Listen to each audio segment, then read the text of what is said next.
podcast start.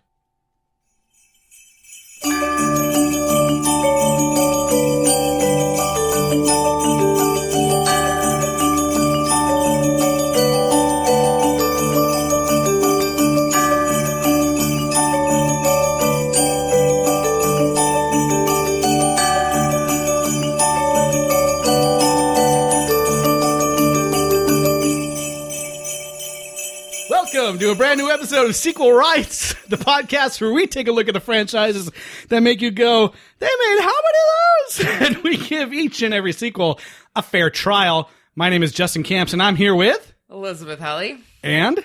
Tyler McCallister Hymanson.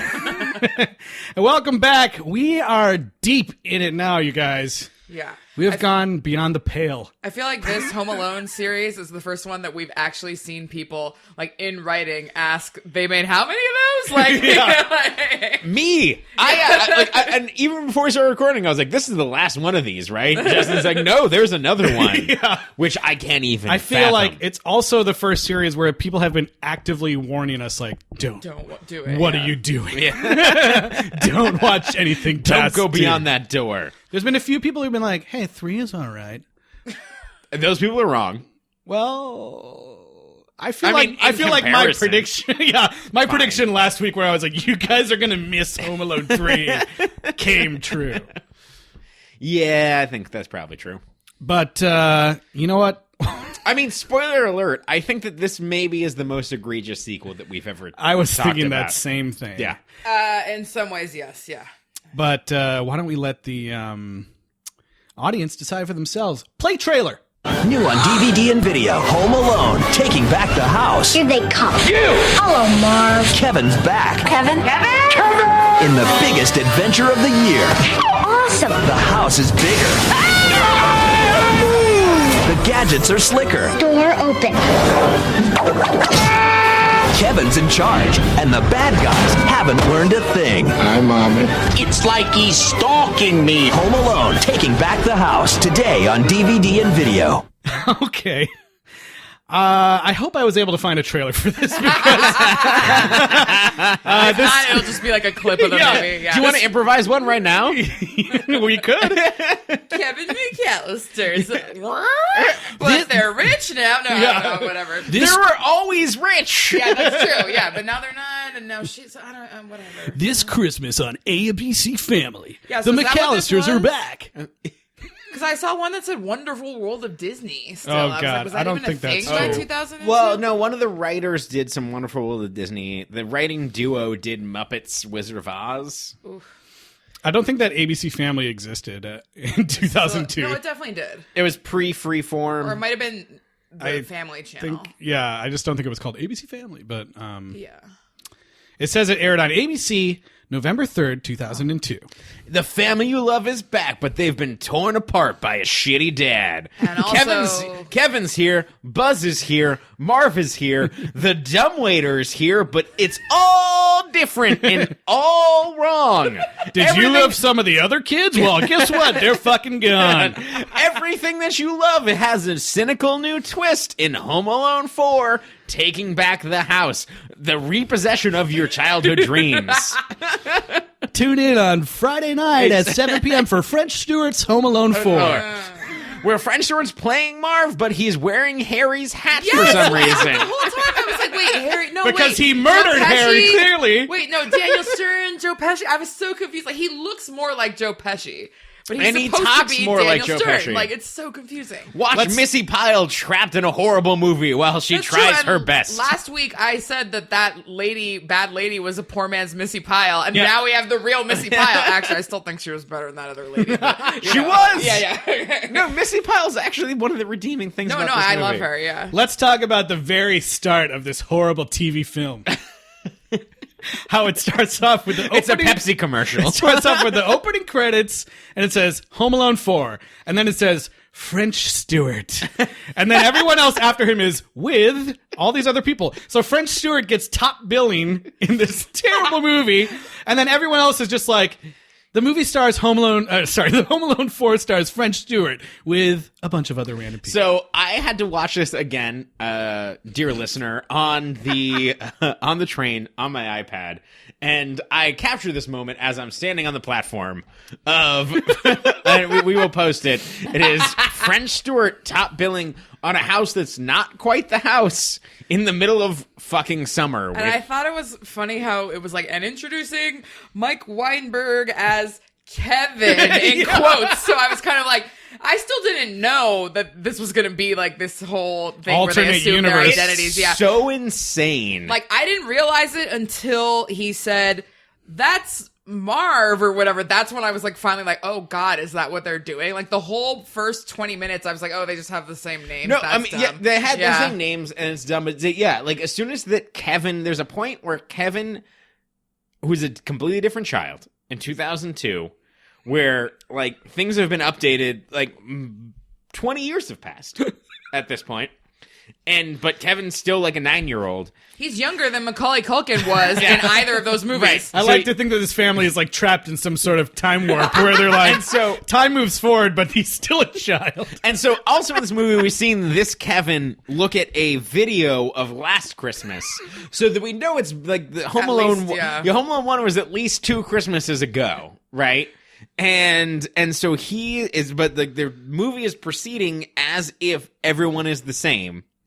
And Kevin is looking out the window and he sees French Stewart.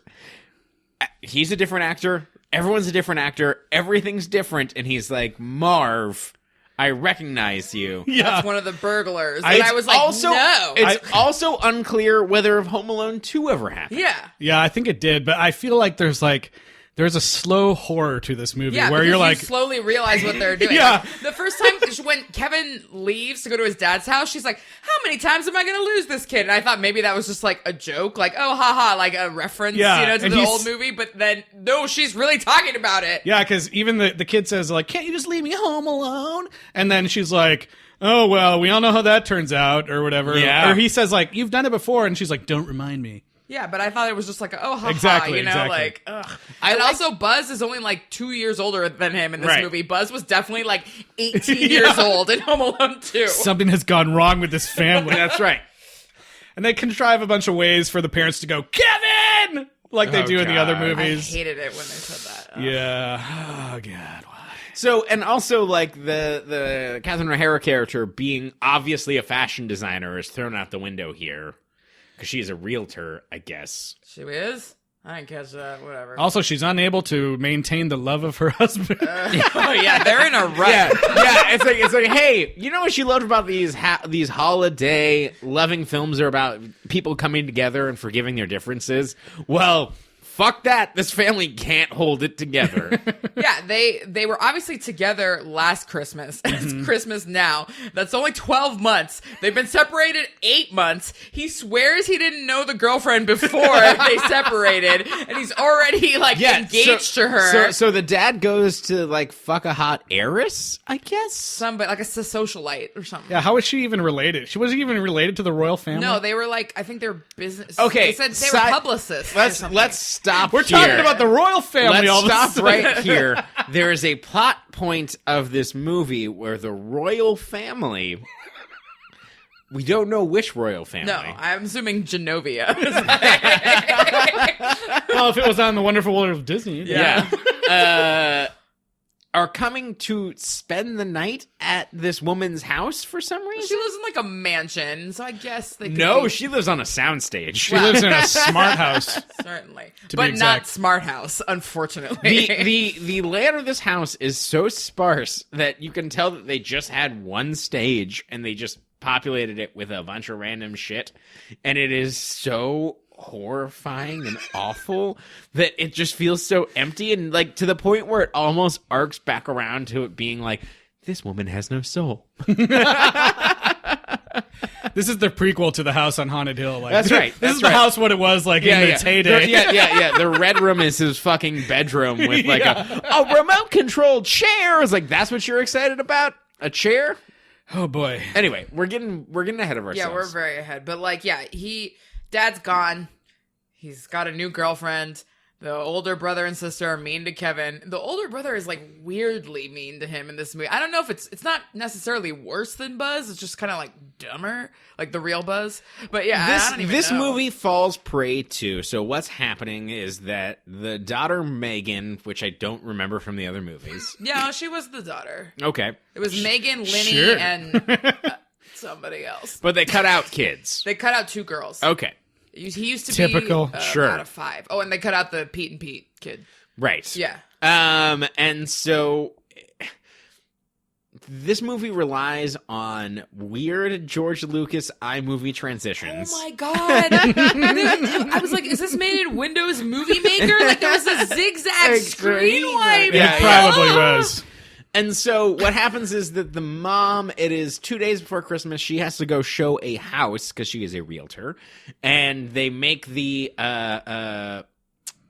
illusion that the dad's not there, and the daughter has to go be in a skating pageant. Something like that. She's wearing like a cutesy Santa outfit. And so Kevin's left behind with Buzz, and it's like, oh, Kevin and Buzz, like we've never seen this before, and then it just ends up being this weird Major League style montage, Yeah. but like the worst, like Major League makes it look like that he's an auteur. Like David S. Ward is an auteur compared to the montage. Even Major League 2 David S. Ward is an auteur compared to the montage of Buzz just trolling Kevin to do To like chores?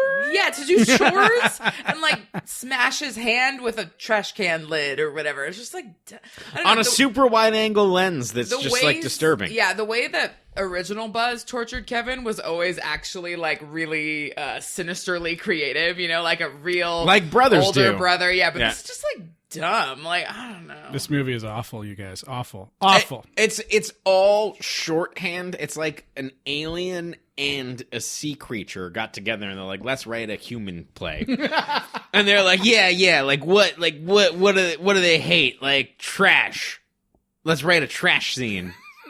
That's good, right? Humans don't like trash. Yeah, like that is what it feels like. So then he's mad and his mom finally comes home and he's complaining about Buzz, and then they repeat like the dialogue from the fight with Macaulay Culkin and Catherine O'Hara, but like it's not effective, but they're just like, well, if you hate us so much, maybe you should just leave, you know? He's like, I wish you didn't exist, or whatever the stupid thing is. Yeah, he And says, then, I wish I was an only child. And she's like, you go up to your room and you think about that.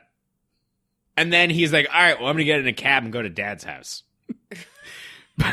But don't forget that the way he pays for the cab is with a piggy bank full of change, so that when he leaves the car, he could say, keep the change. And then the cabbie goes, What? I don't even remember. Oh, he says, it's all change. Why would he say that? He doesn't need to and say then anything. they go in and he Keep the meets. change, man. Well, I think he's met the girlfriend before, but they're introducing him to the house and the butler and the maid, and I'm like, what the fuck is this, Annie? And then he basically looks at the camera and goes like, I think I'm gonna like it here. And I was like, I like, fire came out of my hands and I like flipped the table, even though I was watching this movie in my car on Figueroa, but you know. This this kid actor is just awful. is the worst. I feel like they were like, hey, which Like, one if of the you crew told me- members has a kid? If you told me that this kid grew up to be Ted Cruz, I'd believe it. I've got a story about this kid at some point. Oh, so, good. Yeah. He's just like everything he does is fucking annoying. Yeah. He's not like cute. He's not cute at all. He's kind of cute. No. He's not a good actor. No, he's not. But But he he- looks like my cousin. He so just does I thought he was dumb cute. shit. Bias. He's dumb shit. Sucks. This kid sucks. There's a scene that like made me want to punch this kid when he's like sitting in his bed and the maid Oh my is fucking god! The maid is bringing- I wrote this down. I wrote this shit down. So he wakes up to a fucking video board and he's like, "What do you want? Like, what do you want to eat?" And he's like, "Anything you want." And he's like, "Anything?" And then he gets French toast. And this woman's bringing him. It's like on a fucking Breakfast in bed tray. And he's. It's like the director told him to be like, "Be excited for food." And then that was it. And the kid's just like dancing. He's like, No one can see you. I know, but you can get it by going. He's doing a shitty like jitter dance. He's like shimmying around, like, oh yeah. And then he pulls off the hood, and it's like, oh fucking, and like the French toast looks super bland. Does not look good. Really bad. And then he's like, syrup time. But it kind of looks like molasses or something. It looks awful, and it looks so fake, and it looks so much like this director was just like, hey kid, be happy, and he was like, all right, like that's what I can do. Yeah, and he does that like multiple times in the movie. This kid cannot act. It's real bad. Who did direct this movie? Rod Daniel. Yeah. And it was the last thing he did. Oh, really? He did die shortly afterwards. Well, it was more than 10 years after. Yeah. Yikes. He died in 2016. He directed a K-9 and a... The Widowmaker? No. He directed Beethoven. That was Catherine Bigelow. I know, I'm just kidding. No. He directed Beethoven Second. He also directed Teen Teen Wolf. Second is not the worst Beethoven. He also directed Teen Wolf. Okay. Yeah, so... But also makes sense. But yeah, he was, on the older side when this came out. So. Okay. He didn't understand kids, I guess. Or smart houses. Also, it's a smart house, okay? And it is so inferior to the smart house from the Disney Channel original movie Smart House that was Katie Sagal talking. And I was like, if this house doesn't talk like Katie Sagal, I'll have none of it. The house doesn't talk at all. No, they just talk to it. Oh my God. So they have these fucking remotes where they can just go like, toilet flush, and it'll flush. Sure, I mean, they never open. say toilet flush, but they could have. And this is the thing that's annoying. This is the thing that's annoying about this movie, because that is how lame smart houses are in 2018 with Alexa and Google Home Assistant, and like it actually would work at this point. That's true. Like the technology of the smart house in this movie is somebody has their house wired in this way where it'd be easily hackable. Hopefully, because they're disabled and they had no other choice. Like, if you did that, like, there's no doorknobs in this whole house. Don't wish that on somebody. No, I don't. I'm saying, if we developed that technology, I hope it was to help people. Oh, Do you I see. understand what I'm saying? Okay. No, that's not how capitalism works at all. Oh God, it was just really weird. Like they just did all the dumbest things with the house. It was like, it was doors opening, closing, like, and then TV turning the dad on, was yeah. like, curtains closed when they were about to like make out in the first scene. Okay, A lot of sex. Implied sex. If you loved the heartwarming themes of Home Alone and Home Alone 2, be ready to have them all ripped apart as we have the same characters for no fucking reason torn apart by Kevin's dad being a piece of shit. Yep. It's true. And it's like, and they try to make it this real story about like separation and loss. And like the dad's just like, yeah, like I just wanted to fuck somebody else. There's no story here. There's no story. Like that is his reason. I actually almost agreed with the evil girlfriend when she was like, yeah, your parents are getting divorced, so's everybody's, get over it. You know, I was kind of like, well, in like movie world, that's true. Like, like not for us personally, but like if you're a character in a movie, you should probably know that your parents are going to be divorced. Yeah. I mean, for a lot of people, anyway. And for a lot of people, it is true. Yes, Yeah, we are for a lot not of a people- statistically sound sample here. No. Yeah. But it's just, it is so cynical, and it is taking, it's strip mining the movies that we loved. Probably some of the most beloved movies that we've talked about in this podcast, and it is strip mining them for parts, and then taking the most cynical approach, and then executing that approach in a way that is inept and terrible. It is a perversion. It's like these movies that have been poisoned. Yeah.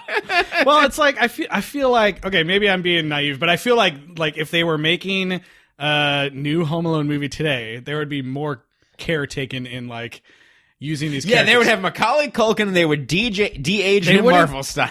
Yeah. I mean, they wouldn't this sequel is so like lazy and just like feels like an afterthought. They're just like, oh, no one's gonna care if we just make them the same characters and then put them in this dumb situation and have these super uneventful. What is the situation? Unintriguing traps. How did Disney get their hands on this?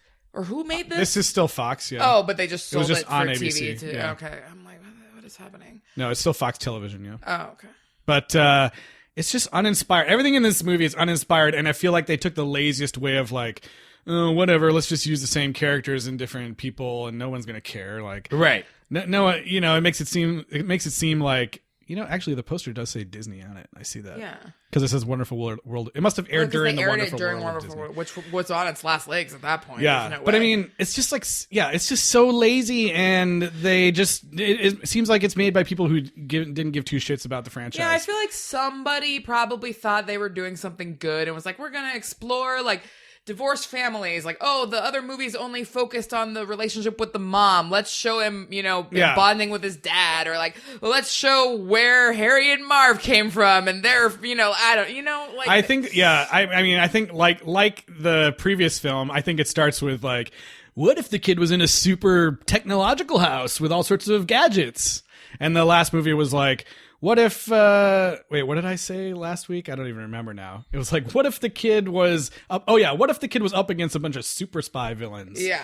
I feel like they started with that basic premise and then just like shat out a bunch of different stuff and said like, we'll call it the McCallisters again. Like, who cares? Ugh, what a mess. It'll also be at Christmas. So, speaking of Christmas, I have to ask. So there is exactly what you're in the first movie, there is a version of a song that you hate. Oh, yeah. And it is a version of White Christmas that you do not enjoy. I do not. I have to ask you, that adaptation versus the version of Jingle Bells that is in this movie, what is the worst musical sin that is committed in these movies? No, it's clearly this Jingle Bells, but like, what is like? Well, no, actually, I still think this Jingle Bells is better than the "This Is My Town," like my cartoon boyfriend, or whatever, the Naked Men.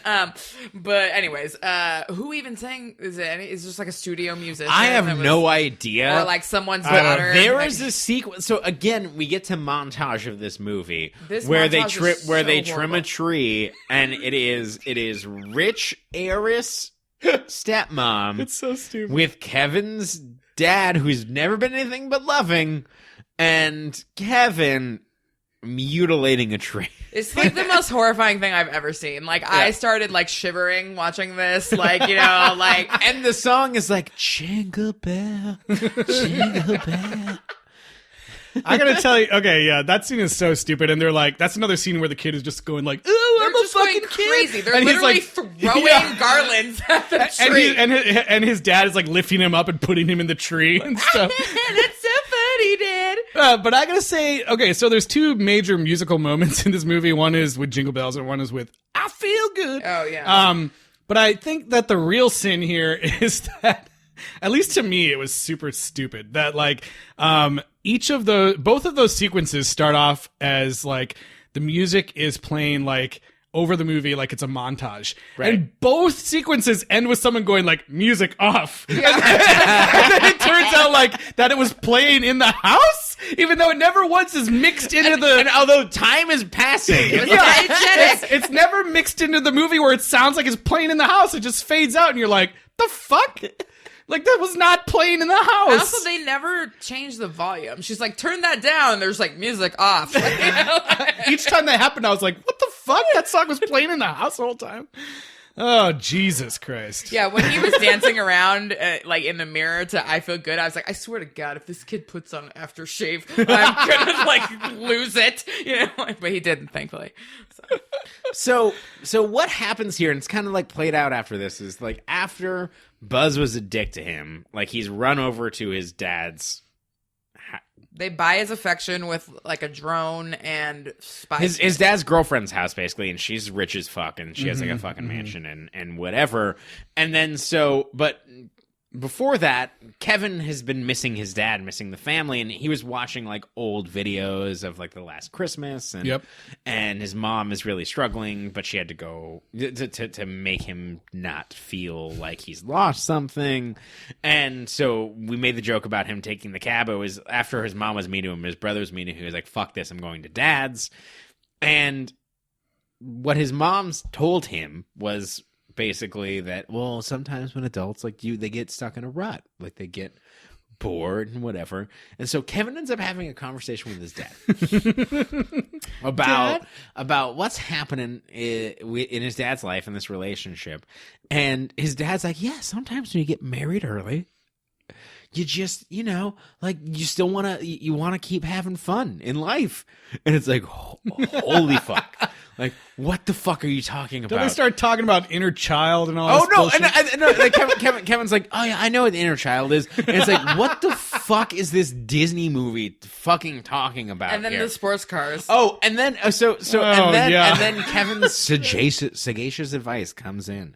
He's like, yeah, it's like when the fucking most ridiculous thing about this is the dad goes along with it. Yeah. But like, so Kevin's like, yeah, it's like when dads get sports cars, and the dad's like, yeah, it is kind of like that.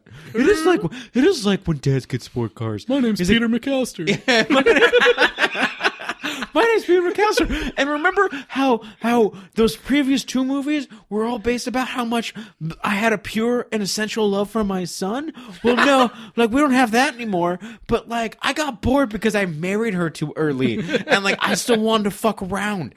And so now I'm with this other woman who's awful and also probably the same age. And the same age. He should have been like, I don't know what this voice is, but I'm going to keep telling he the should story have been like, in it. Things weren't the same after our other two kids died. And my brother and his wife and their 5 kids. And then my other brother and his wife and their 3 kids. God damn. So yeah, and he's just, and Kevin's like, yeah, I get it. And he's like, yeah, like sometimes you just want to have the fun in the sports car. And Kevin like tells this thing that's supposed to be deep. Yeah, but then he's like, you want to go on a road trip, but like sometimes there's just room for you, maybe one other person, but you can't bring anyone you love in a Mazda Miata. Yeah, and his dad just stares off in the distance like, and he's like, yeah, I shouldn't be in this movie. And so that is what 40 minutes into this movie, and there's still another. I was going to say, I made it to exactly the 40-minute mark before I looked and was like, how much is left of this movie? I was at 44 minutes. I'm done with this movie, you guys. I'm done with it. And so what is happening is that Kevin is at this mansion house. And there is the royal family is coming. Yeah. And Marv has already stated that I'm not robbing anymore. He's already researched this entire family. He knows that the royal family is coming here. He does not realize that this person is a McCallister. Mm-hmm. No, they're not. Because it's just the girlfriend. You would recognize the dad unless it was a completely different actor, but that's not the dad. But that's not the reality of this movie. He probably wouldn't recognize the dad. Yeah, they didn't need the dad. Also, all white men look the same. Especially when they have different faces. Yeah. So his thing is that we're going to kidnap a child.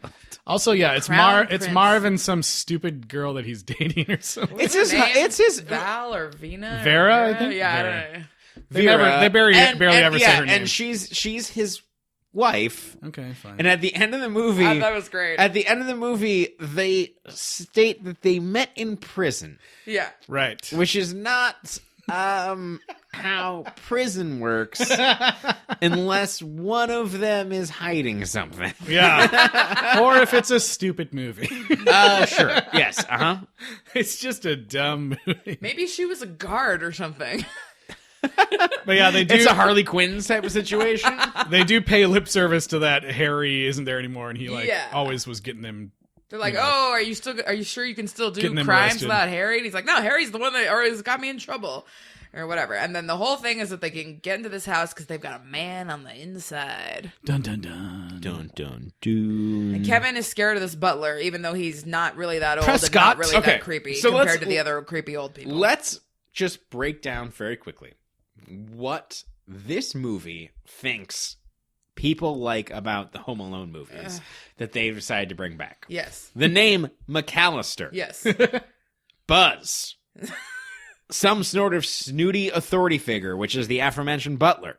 Redheads. Tim Curry. Redheads. Marv. Dumbwaiters. Dumbwaiter! I could not believe the dumbwaiter! But that being said, they set up the dumbwaiter better in this movie true. In a traditional, we referenced the dumbwaiter earlier, now we're going to use it. They did a better job with the dumbwaiter in this one than in the third one.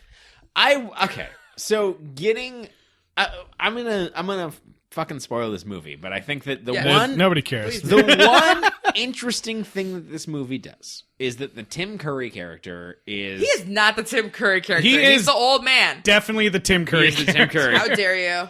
He is the snooty authority figure. Sure, fine. For, like, they're like, hey, what's a good foil for this smart aleck kid? Yeah. Snooty authority He's guy. a snooty authority figure, but they make Kevin act like he's the scary old man with the shovel.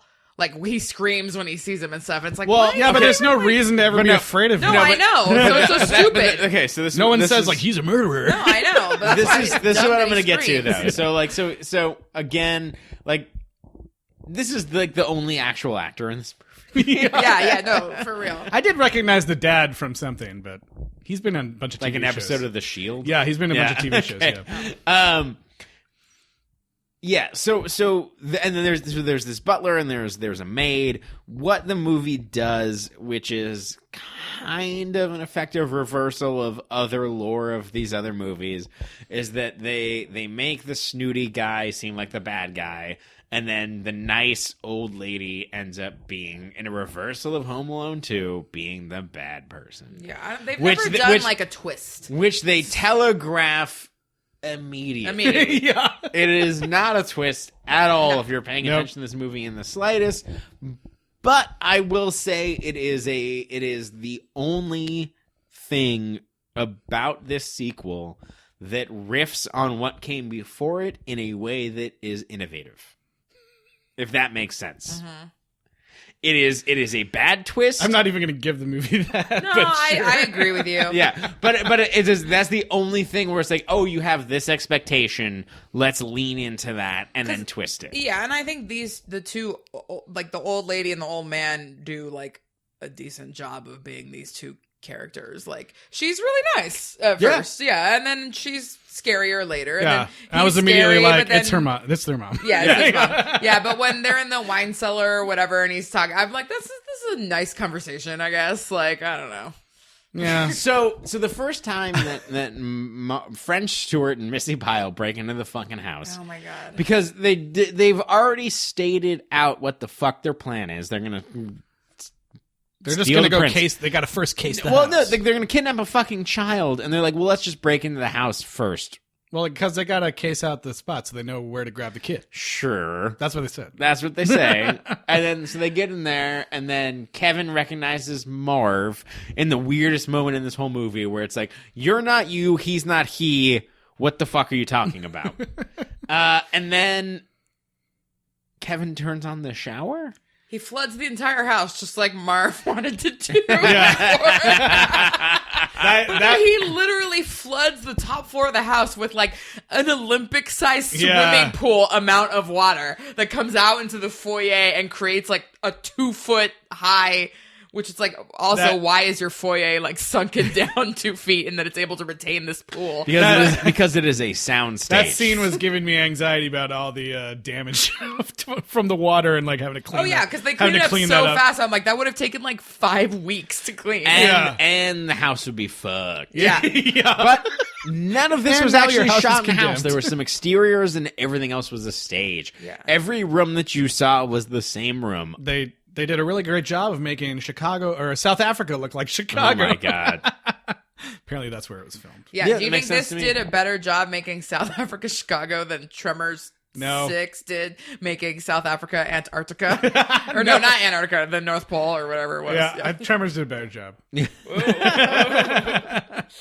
This movie is better than At least, worse than all Tremors. at least Tremors made a joke about global warming. That's true. Yeah, fair enough. Oh, man. Okay, so that happens. Then French Stewart is out of the house.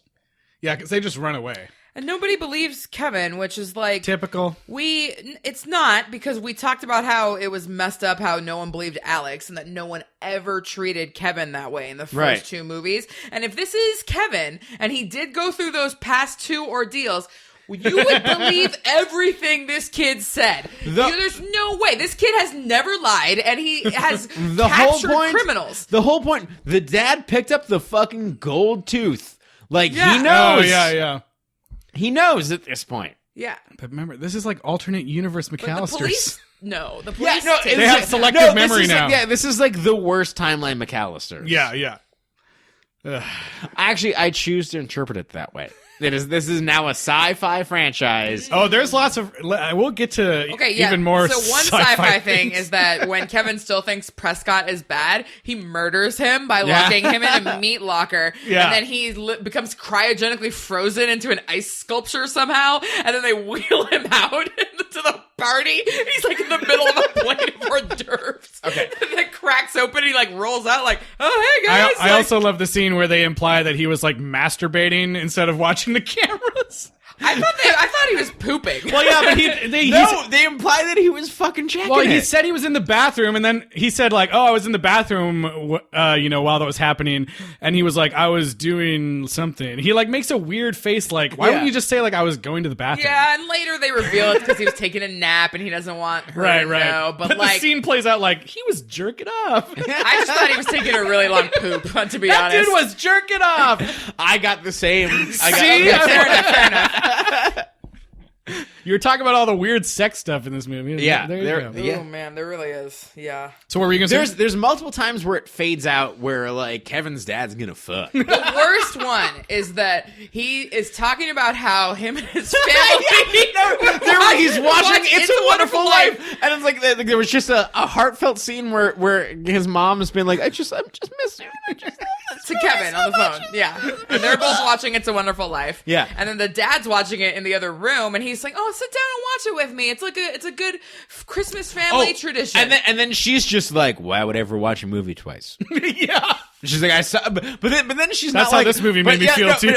But then she's not like it's a dumb movie. She's like, I saw it, it made me cry. Now I have to move on. But just like, actually, like that's not an insane position. Yeah. Like I still hate people that say that. But sure, but like if they wanted to make her like evil, Yeah. she'd have been like, oh, I don't give like that. That's just like sentimental bullshit. Like I don't give a fuck. Exactly. But she's like, no, I've seen it and made me cry. Like, but yeah, like I'm moving on from it. The whole He's time like, it's a tradition. Yeah. And then she's like, well, it's time to make some new traditions. Well, also for Where him to we be, have sex every Christmas. also for him One time a for him to year. be like, yeah, it's a thing I used to do with my ex-wife. It's like, well, yeah, like she's not gonna want to do that. She's gonna do everything in her power to make him forget about her. It can't decide how it wants to treat this stepmom type figure. Right. There's sometimes where she's decently reasonable. Yeah. And then all of a sudden she becomes a complete caricature. And you're just like, what? Whatever. So yeah, Like, she turns off the tube TV and then fucks him, and then it fades to black.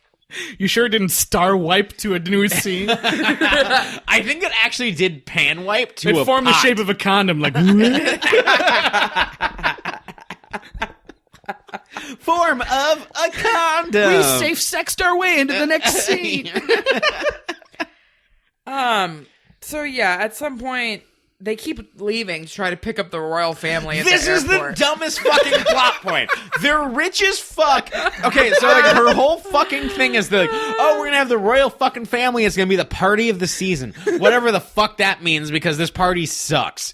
And Also, I'm sorry, but what is the like Chicago social scene where they're having the party of the season? No. But the royal so, like, family's not coming to Chicago. So like, okay, well, like, hey, Kevin, sorry, we're gonna have to leave you home alone, titular home alone, because we're gonna go pick up the royal family from the airport as we ride in the back of a limo. Not the limo that's gonna pick them up and bring them back to our party that we're hosting, where there's all these other people. And the dad's like, I have to go make sure all the reporters are covering this huge event. Yeah, he's supposed to be a PR guy, but okay, you mentioned the titular Home Alone. Kevin is not alone a single time in this entire movie. He's either with Buzz or he's with Prescott and the old lady. He is never alone. Not a single time. And that's the reason why you should just totally dismiss this movie and never watch it. Home, Prescott, and the old lady. So there's so much of this movie is based off of them having to go pick up the royal family, which doesn't make any fucking sense. It makes no sense. So, it's and so finally, dumb. they leave to get them for reals or whatever it is, and Marv and what's her face come back, and then you find out the old lady's There's in a on Christmas Eve like hors d'oeuvres it. party. Yeah. And then they go and then so the whole thing, like the whole fucking movie is Kevin's dad being like, "Hey, I'd really like the kids to be involved. Christmas is important. Let's like have everybody be here." And then like there's a point in the movie where like so Kevin just runs away there, where the whole family comes over and they're like, "Well, I just wanted to bring his clothes." She just lets him go over there for like 3 days, and then she comes and checks in. Well, when he calls and says like, doesn't want to reveal. Yeah. Kevin got here okay. She's like, wait, Kevin. Oh, he got there. You're right. Yeah. So, even though she was panicking about where he was. She's awful. And so they show up. So that whole thing is weird. We can get into that. Maybe we can double back to that. No, but no doubling back. So the whole point of this is the fucking dad cares about his kids, right? Ostensibly. Mm-hmm. Christmas morning, they wake up, and he's like, "Hey, we gotta go pick up the royal family." Remember the last 3 times we failed? Well, we gotta try one more time. And then Kevin's like, "But do you? Like, why? Like, and then the dad just goes like generically, sometimes you gotta do things you don't want to do." And it's like, really? Like, do you? Yeah, but do you? Because like, I don't think that you do. Like, I think that everything that this movie has told me about your character, you'd be like, "Hey, honey, you guys go. I want to stay here with my kid. It's Christmas fucking day." Yeah, if he's not fucking driving that limo, why does he need to go? But this movie is like, well, you know how you loved Home Alone 1? Let's tear down everything that was good about that. Because let's make this guy a irredeemable piece of shit. Yeah. But while they're gone, Marv and What's-Her-Face come back. They get into the house due to his mom, Molly, the old lady. Kevin has locked Prescott into the wine cellar because he still thinks he's evil. And then the old lady catches Kevin and throws him down there too. So they're having like a heart-to-heart about how he hates his job. And oh God, I don't know. I think he sets up a total of 2 traps. Yeah, and then Prescott has a cell phone, and he's like, "Oh, we're saved. I've got a cell phone." And Kevin takes the cell phone and says, "Oh, great. Let's use this." He calls Buzz 2 times, who hangs up on him. He's like, fuck you, Kevin. And he hangs up 2 times. And then he calls his mom, and then the phone dies. The battery dies. Which, like, you didn't call the police a single time. And at the end of the movie, Prescott's like, "All right, let's call the police." It's like, why didn't you think of that in the wine cellar? Fucking Prescott would be like, "Hey, I am Prescott. I am the butler at this house. We've been betrayed by the maid, and we have the royal family. Please get Interpol and anybody else involved. And we're in the wine cellar, by the way. Okay, talk to you guys later." A rare treasure. Yeah, so stupid. It's bad. Like, although we know from previous Home Alone movies that like the police never believe it. They anybody. Would believe Prescott though. Yeah, maybe. It's Prescott's phone. In the original 2, they believe Kevin at the end. They just they don't take the mom seriously. Well, at the end, yeah. But Kevin is able to lie to them, and say, what we've learned from the previous 2 movies is that Kevin knows how to lie to the police to get them to believe him. Mm-hmm. So he would have. Oh yeah, because he would call and say, "Oh no, there's a thing happening. Come over here immediately." In the first movie and the second movie, so he would have, if he is the same Kevin McCallister, which this movie is trying to make us fucking believe that he could trick the police a 3rd time. Well, it's not even trick. It's he does need them to come, but he knows they're not going to believe him if he tells the truth. Right. Yeah. But that would require this kid to be either smart or charming, and he is neither. Yeah. I mean, he is smart enough to like edit audio with a computer. You know what happens in this movie? This is my favorite scene in this movie, where the dad's like, "Hey, Kevin, like, why don't you open up a present early, a day early, because the plot demands it." Oh, the plot demands it twice. Oh, look at this! It's a spying audio recording device. Shit, I wonder how that's going to come into this later. It's a talk spy, not a talk boy. And it comes in the biggest box ever. And it's like a headset and a recorder that comes in a box that's in the size of a fucking, like, I don't even like a lawn dart set. By the way, why would the girlfriend and the dad buy that for Kevin? Because all they do is like bang in the house, and he has no one else to spy maybe on. they want to hear him fuck. Yeah. The one time his mom shows up, Don't too, you want your dad to be happy? Oh, God. Yeah, the one time his mom shows up, he doesn't see her at the door. He hears her through the like spy audio thing. I love it though. It's like, oh, Kevin, open this up because we need it. Yeah, yeah. And then then Kevin burns a bunch of CDs. I love this scene where he's like at this computer, like editing this audio together, and it's like French Stewart going like, "You're cool," and then another audio clip of him going, "Grab the bag," and so he edits this going like, "You're a bag." We're like, shut up, you're a bag. You're a bag. Yeah. and that's a payoff later in the movie. Oh, also it pays off. because Missy Pyle also in this movie has to climb into a canvas bag and get dropped out a window for no fucking reason. Yeah. That's so awful. That said, I know that you said there's not that many traps, but I did think that one positive thing is that these traps are at least mostly semi-realistic. Like a kid could have done most But of like, these. is that what you want in these movies? No, but like the crazy things that the kid did in the third movie where he had like traps on traps on traps that were resetting. at least it that was more too much. fun. I don't This one, I feel like he hung a pot from the wall and it hit him twice. Like, okay, whatever. Yeah. There was a grappling hook that hit French Stewart in the dick. I don't know why. I did kind of like French Stewart being crushed by the dumbwaiter just because that was so funny to me. I don't know why. No. I don't know. French Stewart was bad. He was. But you could tell he was doing like a Daniel Stern He was doing impression, both of He them, was though. doing both, yeah. He was That's doing why like it a was weird. Pesci Yeah. Should've Stern just thing. picked one. And like, It was very strange. No, because they put him in the outfit of both of them. They gave him the hat. Yeah, this movie just like I still, though, Very I strange. like these two criminals better than the four gang of four North shitty Korean criminals. assassins? Yeah, that was worse. I would true. rather have these two people than No, those I four. agree. I agree they, with they- that. yeah, that's true. They And did Missy have at Pyle's least funny. they go Like back they have a to- chemistry. Yeah, they go like- back to kind of the idea, at least, of Harry and Marv, and that they're scary, but they're kind of dumb, and like whereas those other ones just there was no through thread like going through those characters. And I didn't. I mean, you guys were talking about like how it was like quote unquote inventive that there was a twist that it was like the mom or something. No, But I didn't like that. Like they're like, oh, he's my son, and they don't like explain anything further, do anything interesting with that. It's just like a throwaway. Like I told you he was a handful.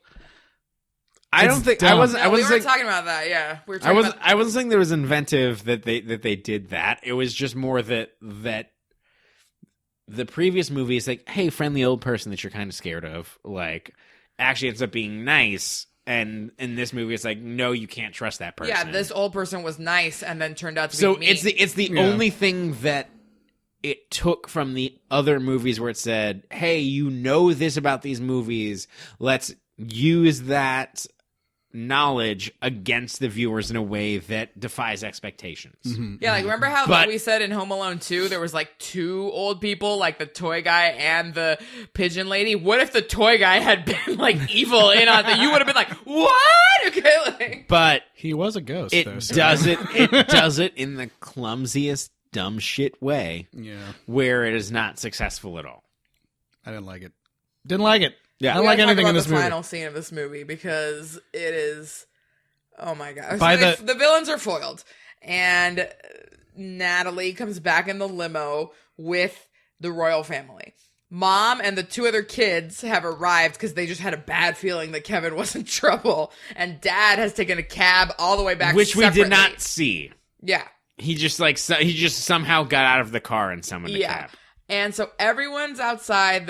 I guess the police have taken away the criminals at this point. The butler is there. He quits his job or whatever. And then the dad, in front of everybody and without discussing it with the mom first, decides to publicly break up with this woman in front of everyone and tell her that she's just been a piece of ass this entire time in front of the royal family and his entire And family. his children. His children, his ex-wife. And then, like, after making this pronouncement, he turns to the ex-wife. He's like, oh, is it okay if I come home? We're cool, right? She's like, yeah, I love you.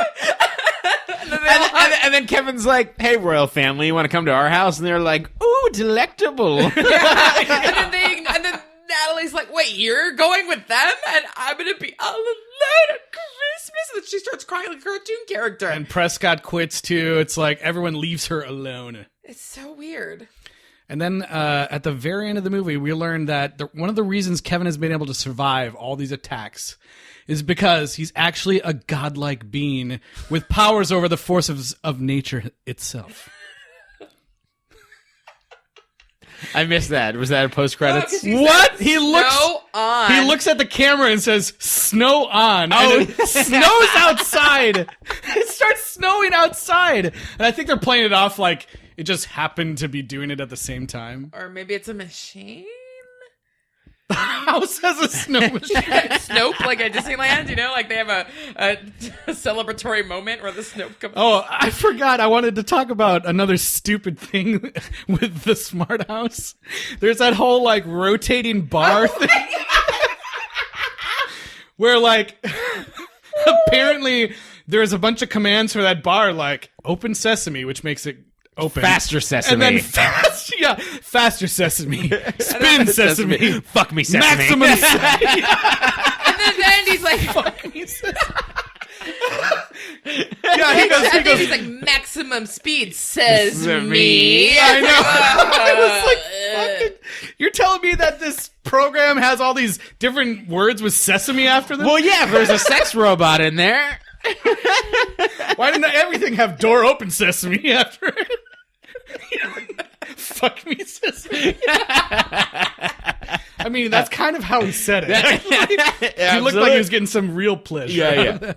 Yeah, these criminals are spinning around faster than like, I didn't even, like, it's like teacups times 80 maybe. It's like so fast. And it tries to get to like the Looney Tunes style of violence. They're like in a centrifuge. But there's zero.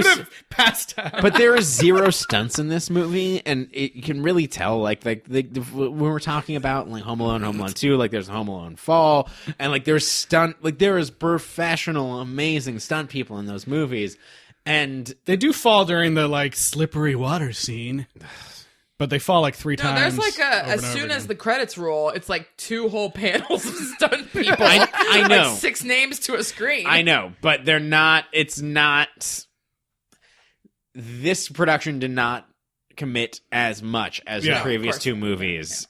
A lot of the stunts are cut away from, or they're like shaky cam. You know what though? Probably for budgetary reasons, but this movie had no animals. No animals.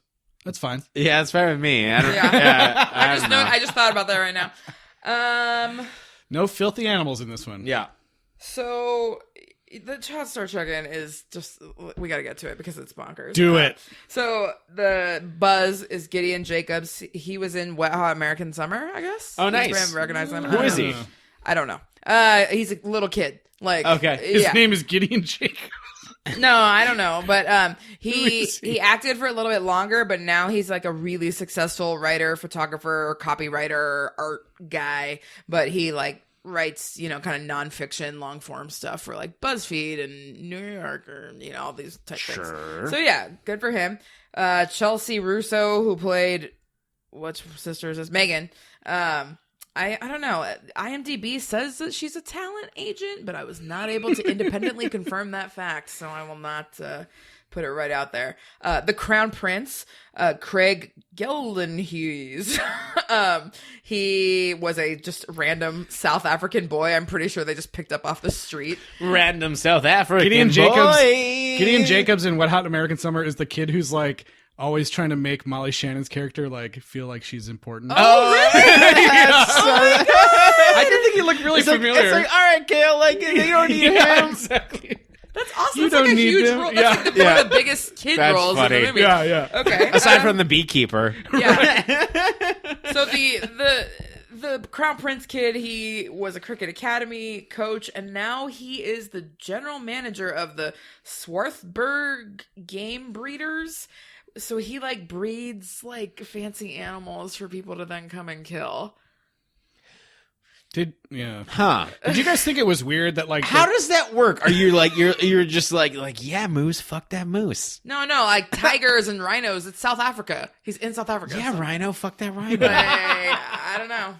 So. Did you guys think it was weird that like the royal family kid like I felt like he kind of looked like Macaulay Culkin. He looked more like Macaulay Culkin, and it seemed like his In voice Richie was. Rich It seemed like his voice was dubbed. It probably was. Probably because he had a South African Yeah. accent. I was like, I thought it looked weird. It was very Yeah. strange. Wait, so like, if you're breeding like fancy animals that way, like what do you do? Like you just like play alto sax and like No, set I the mean, it's probably mood? the same way they do like horses and stuff, right?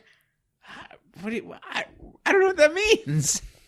I think they like veterinary people like jerk off the males and then impregnate the females with So the if sperm, he's right? running that, does that mean he's jerking off rhinos? Possibly. No, maybe. Let's say yes. Okay, sure.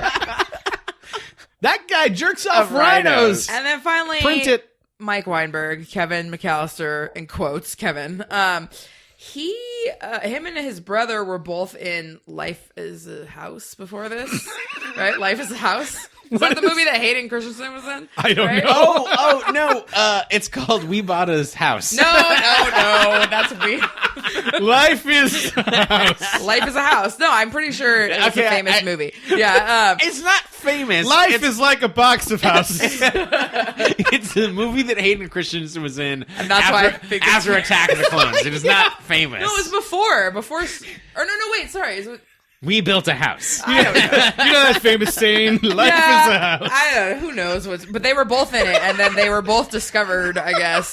Life is a smart house. So after this movie, he like didn't do many other movies, and then he went to the University of Michigan and was like a music industry major. And now he jacks off Wolverines. He might. He probably caused a huge stir, and I remember this actually because I could have reported on this for Halftime Magazine. But he was going to crowdfund this thing to get Grammy-winning artists to write a new pump-up song for the University of Michigan, and like everyone freaked out because obviously Michigan is known for like hail to the victors or whatever, and everyone was like, you can't even do this song about Michigan. But he had like put together this like video and been like, we're gonna come with a new pump up song, and he meant like Seven Nation Army or Hang On Sloopy. He meant like another song. He was like, the big house yeah, he in didn't. the middle of the street. He didn't mean to replace Hail to the Victors, but everybody went nuts. And, like, people started writing petitions against him and, like, you know, like... So wait, you're saying that this movie is not his biggest regret, probably? Yeah! Probably. Like, there's news articles that's like, pump up song snafu, a lesson in misconception-fueled social media. University of Michigan senior Mike Weinberg got an unexpected education about the power and speed of misconception-fueled anger on social media earlier this year. Like, he got totally dragged through the mud, totally disgraced for this, and it completely failed because nobody gave money to Which, it. Because... weirdly, now he composes music to pump up rhinos for fucking. So after that, like, it was weird though. Like, it was a student organization, but he was trying to make it a business. He was calling himself the CEO. Like, it's really weird. Wait, he was calling us the CEO of what? Of the Hail campaign or whatever to make new songs for Michigan. Okay. Wait. It was going to be called Hail and Unite, the Michigan Anthem Movement. Okay, so so that has this. Movements have CEOs. Yeah, Sure they do. And you know, the quote at the end of this article, he says, even if my project doesn't end up raising its goal, I know that for my team and myself, this has been such an amazing experience I could have never dreamt of learning. It's a success no matter what happens. It was not a success, I said in my Ron Howard voice. It wasn't. But, you know, he went on and moved on, and he became... he owns his own light jockey company, a Los Angeles-based lighting effects company. And then he is Did you just say light jockey? It's called the Light Jockey. Okay. Yeah. And then he's also, since May 2012 to present, Lights he has on, been... on photon, on proton. He's been the project developer and executive assistant to David Banner, who I guess is a famous hip-hop person. Bruce's I was like, wait, Bruce Banner? Like, I thought that too. But I remember that in college, on Hollywood Boulevard, somebody handed me a hip-hop CD that was David Banner, and I had it in my room for like a couple of years. Him? I never opened it. It might have been him. And Could've then been I him. threw it away a couple years later. But, So he does that, but then he's at CAA, and he was the assistant to Hunter Williams in Nashville, and now he is the assistant to Brian Manning in Nashville at CAA. Oh. So yeah, he recovered from the shame of the Michigan scandal. Just so we don't confuse our audience in case they want to watch it, the movie is called Life as a House. That's what I said. Not Life is a House. Wait, Hayden Christensen's in it, right? We bought a house. He is in it, yes. Yeah, that's all I know about it. That there's kids in it, and Hayden Christensen's We were one like, of them. Life is a House. Life as a House. I don't know what's worse. We bought an animal house. We bought a zoo house. We bought an animal So house. yeah, a zoo. that's what Chow started checking, which I thought was really crazy that he had this horrible disgrace of social media university fight songs. I mean, it makes sense. Just look at him. Yeah. That looks like a kid who doesn't understand. And the sanctity of Ann Arbor songdom. Well, so this was a movie. How many? This is French Stewart stars in a movie with quotes. Yeah. All right. Do you have a rating system for this on the top of the old noodle there? How many sesames would you give this movie? Oh boy. I would give this movie 0 sesames. I would not even say open sesame. I would leave it in the ground, not knowing whatever the fuck a sesame is going to grow into. What did I say last time too? I hated that movie so much. I should have gone lower. I guess I'll just give this one sesame. I'm going to go with Tyler and give 0 sesame. Ooh, I know we could give zeros, but I'm giving it 0. I'm going to do 1 just because, like I said, again, I still hate those 4 bad people more than anything in this movie, unlike any other sequel that we've ever done, eviscerates everything that we like about the first one, and the second one takes it, cannibalizes it, does nothing interesting with it, and then shits out something that is so cynical and mean-spirited that has 0 redeeming qualities in a way that I am angry for having watched it, and I am angry that you had to listen to us talk about it. If you're going to recast, at least then keep the characters the same. Like, I never thought I'd be like, oh, Problem Child 3 did a better job of recasting, but keeping them consistent. Yeah. Or even, what's it say, Omar Epps taking over for Wesley Snipes. Like, that we complained about that, but that was better than this. Yeah. I mean, like, the shittiness of this movie boils down to the one thing. He is never home alone. Yes. That's all you need to know. The people who made this movie didn't fucking understand those other movies. Yeah. He's It's a never complete home alone. misconception, He's yeah. never home alone. There's all these dumb characters. The traps are I can't even know what I'm trying to say. They're uninspired. These traps were not invented because They they're were not. No, they're uninspired. There was one trap where I was like, "What the fuck is he doing?" Like when he hooks the elevator to the motor. I think I was there's like, something huh? interesting in 2 where it's like, okay, one of the things that's interesting that we can explore more in 1 is that this is a kid who's smarter than adults, and let's see him play off adults. Like it was an extrapolation of the scene where he's in the grocery store and talking to these and with the Santa And then you get to the and everything hotel. else. Yeah, and it's like okay, well, like there's something about this kid being a smart aleck, and it's kind of the best and worst thing about sequels, where it's like, hey, here's the kernel of how we know this actor does in this role. Let's extenuate that and have him be kind of a dick to adults, because like adults are dumb, he's smart. Let's make him do that. And I think that's something that you and I, for 2, latched onto way more. Mm-hmm. And in this movie, it takes kind of that departure from the sincerity of the first one and says, well, that's what everybody liked,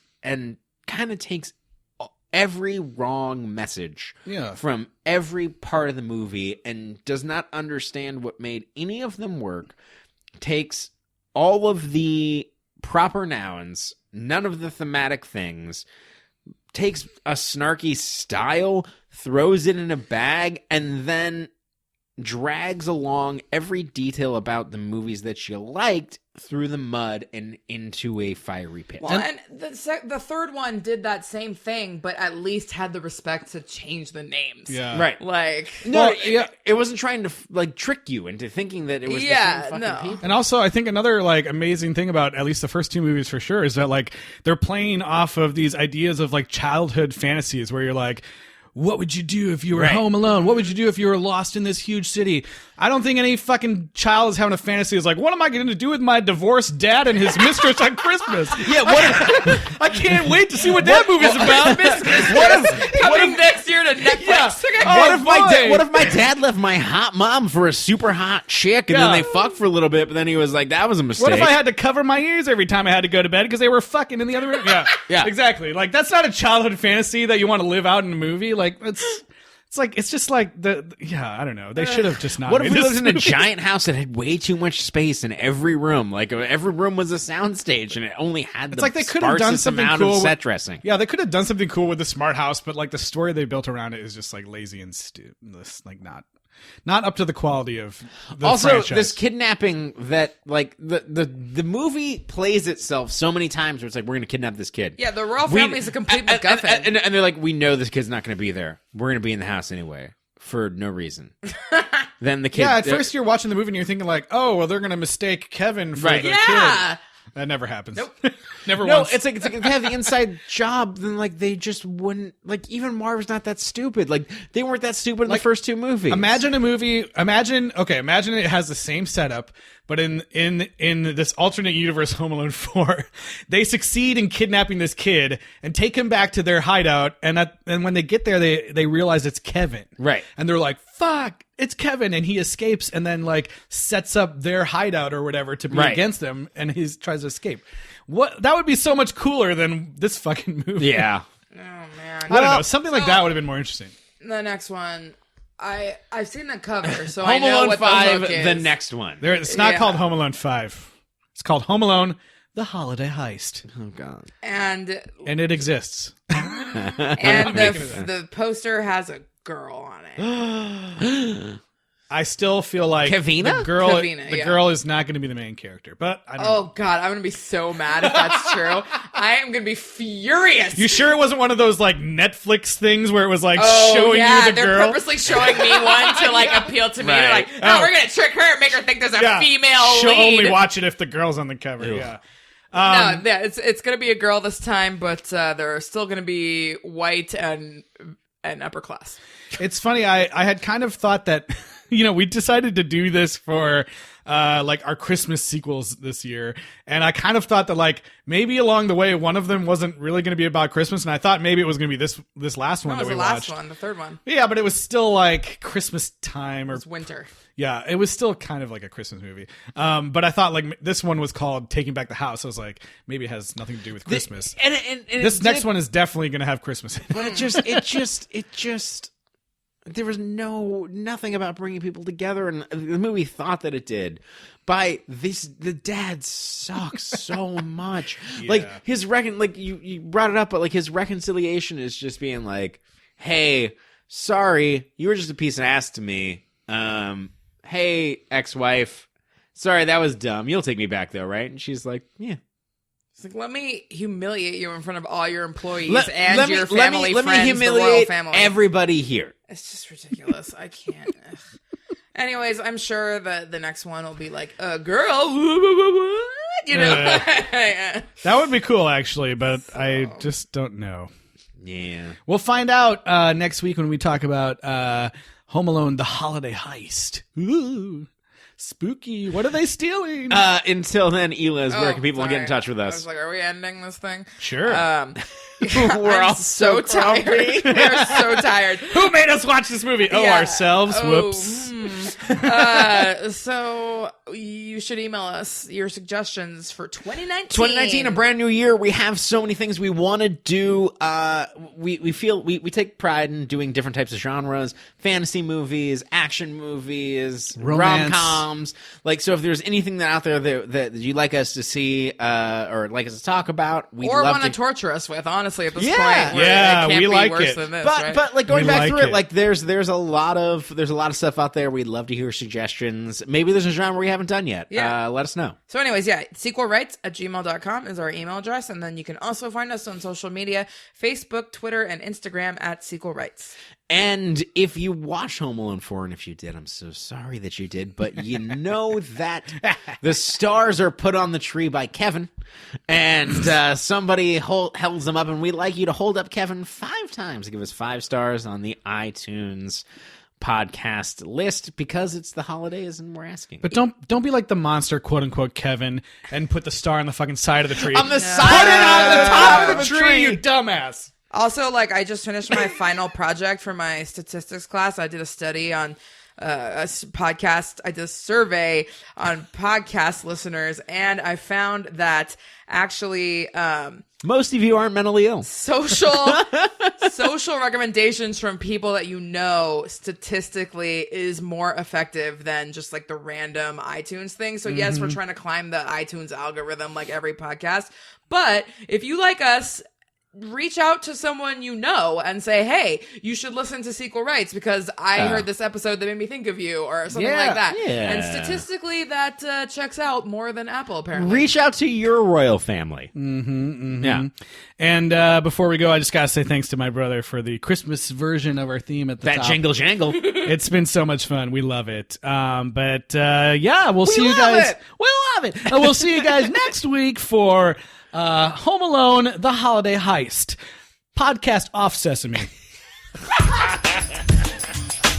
Jingle bells, jingle all the way.